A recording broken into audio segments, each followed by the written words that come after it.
ദത്തേട്ടാ എന്താ മീ ഈടായിട്ടെ ദത്തേട്ടൻ ഒരുപാട് അങ്ങ് ക്ഷീണിച്ചു. ആണോ? അതെ, ഞാനേ വണ്ണം കുറച്ചോണ്ടിരിക്കേ. അയ്യോ, അതൊന്നും ശരിയാവില്ല.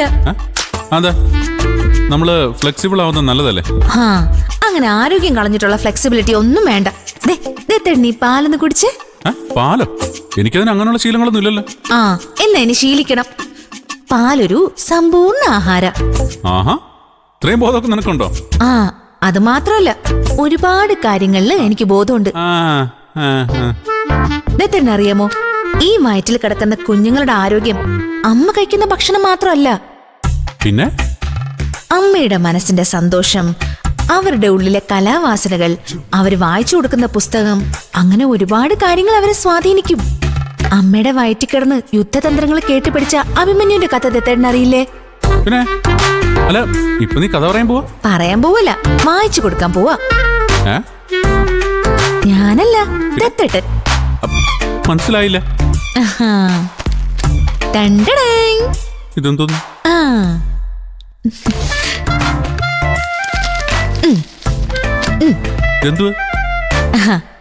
ഇത് കൊച്ചുകുട്ടികൾക്ക് കഥകൾ പറഞ്ഞു കൊടുക്കുന്ന ബുക്സാ. അത് മനസ്സിലായി. ഇതെന്തിനാ ഇവിടെ എന്നാ ചോദിച്ചത്? ഇവിടെയല്ലേ ഇതിന്റെ ആവശ്യം. ദത്തേട്ടൻ നമ്മുടെ കുഞ്ഞിന് ഇതിനകത്തുള്ള കഥകൾ മുഴുവൻ വായിച്ചു കൊടുക്കണം. അല്ല, അത് ആദ്യം കുഞ്ഞൊക്കെ ഉണ്ടായി അതിന് തിരിച്ചറിവുണ്ടായിട്ട് വായിച്ച പോരെ? പോരാ. നമ്മുടെ കുഞ്ഞ് ഭൂമിയിൽ ജനിക്കുന്നത് തന്നെ എല്ലാ അറിവോട് കൂടി ആയിരിക്കണം. ആ കുഞ്ഞിനെ പോലെ നീ വെറുതെ വിടില്ലല്ലേ? മര്യാദയ്ക്ക് അടച്ചു വെച്ചിട്ട് ദത്തേട്ടൻ വന്നേ. ഞാൻ പറയുന്ന അങ്ങ് കേട്ടാ മതി. എന്റെ അമ്മ, എനിക്കിവിടെ 100 കൂട്ടം പണിയുണ്ട്. ഇത് സ്ഥിരം ഞാൻ കേൾക്കുന്നതല്ലേ. ദത്തേട്ടന്റെ പണി തീരുന്നത് വരെ നമ്മുടെ കുഞ്ഞ് കഥ കേൾക്കാതെ കിടക്കണമെന്നാണോ? അതിന് ഉറങ്ങണ്ടേ? ഇതൊരു വല്ലാത്ത വട്ട് തന്നെ എന്റെ ആമി. ആയിക്കോട്ടെ, ഏതമ്മയ്ക്കാ ഒരിത്തിരി വട്ടില്ലാത്ത? ദത്തേട്ടൻ വന്നേ. എനിക്ക് അതെ, ദത്തേട്ടൻ ഈ ഭൂതപ്പാട്ടിന്റെ കഥ കേട്ടിട്ടില്ലേ? ഉണ്ണിയെ ഭൂതം തട്ടിക്കൊണ്ടു പോയപ്പോ അമ്മ ഏതൊക്കെ രീതിയിലാ റിയാക്ട് ചെയ്തെന്നറിയില്ലേ? സ്വന്തം കുഞ്ഞിന്റെ കാര്യം വരുമ്പോ ഏതമ്മയ്ക്കും ഭയങ്കര ശക്തി കിട്ടും. ദത്തേട്ടൻ വന്നേ. ഇരിക്കാൻ. എന്റെ കുഞ്ഞെ കഥ കേട്ട് വളർന്നാ മതി. ദത്തേട്ടനെ വേഗം ഒന്ന് വായിച്ചു കൊടുത്തേ. അവന്റെ വെയിറ്റ് ചെയ്യാ. എന്ത് കഥ വായിക്കുന്നതോ? ഏയ്, ഞാനൊന്നും പറഞ്ഞില്ലേ. എവിടെ നോക്കട്ടെ.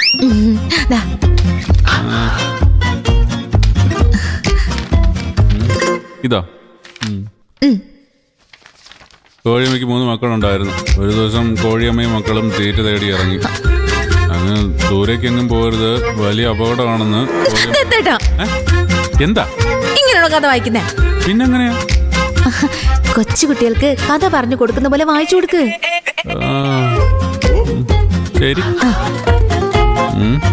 ഒരിടത്തൊരിടത്ത് ഒരു കോഴിയമ്മ ഉണ്ടായിരുന്നു. കോഴിയമ്മയ്ക്ക് 3 മക്കളും ഉണ്ടായിരുന്നു. ഇങ്ങനെ മതിയോ? ചോദിക്കേ. ഇങ്ങനെ മതിയോ മോളെ? മോളല്ല, മോനാ ദത്തേട്ടാ. ഇങ്ങനെ മതിയോ മോനെ? മതിന്ന്. ശരി. ദൂരേക്കെങ്ങും പോകരുത്, വലിയ അപകടമാണെന്ന് കോഴിയമ്മ കുഞ്ഞുങ്ങളോട് പറഞ്ഞു. പക്ഷേ അഹങ്കാരികളായ മക്കൾ കോഴിയമ്മ കാണാതെ ദൂരേക്കൊക്കെ നടന്നു. പെട്ടെന്നൊരു പരുന്ത് അവരെ റാഞ്ചാനായി ആകാശത്ത് വട്ടമിട്ട് പറക്കാൻ തുടങ്ങി. കോഴിക്കുഞ്ഞുങ്ങൾ ആകെ പേടിച്ചു പോയി. അവർ ഓടി വന്ന് കോഴിയമ്മയുടെ ചിറകിൻ കീഴിൽ ഒളിച്ചു. അമ്മയോട് മാപ്പും പറഞ്ഞു. അമ്മേ, ഞങ്ങളിനി ഒരിക്കലും അനുസരണക്കേട് കാണിക്കില്ല. അവരാ വാക്ക് പാലിക്കുകയും ഒരുപാട് കാലം അമ്മയ്ക്കൊപ്പം സന്തോഷത്തോടെ ജീവിക്കുകയും ചെയ്തു. അങ്ങനെ കഥ കഴിഞ്ഞു. പോരെ? ചോദിക്കേ. പോരെ മോളെ? മോളല്ല ദത്തേട്ടാ, മോനാ. പോരെ മോനെ.